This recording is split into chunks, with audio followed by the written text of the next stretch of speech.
This is a student of mine, John Brecken, a low handicap golfer with his driver swing. We talked about at address when he sets up to the golf ball to make sure his weight is towards the front part of his feet to activate his toes. Take a little bit of knee flex out and bend a little bit more from his hips, chest over the golf ball, so to speak. As he takes the club back, he had a history of taking the club a little bit to the inside and a little bit low to the ground.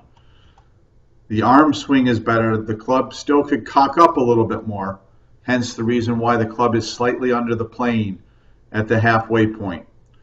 However, John makes a good shoulder turn, gets the club set nicely on the secondary plane, the club face matching the back of his left hand, and then does a great job in his transition and start of the downswing in slotting the club, getting his lower body, his feet, his knees, his hips to start moving laterally forward to the right, pushing off his right big toe, moving his right knee down and forward as he pulls with his left arm and hand to get the club to slot onto the plane from the inside coming down.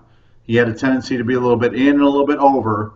Here John's doing a good job of getting the club to come back down the plane. You can see halfway down that he's really in a position where he should be going back, but has found it coming down into the impact position. As John approaches impact, he's pushing more off his right big toe.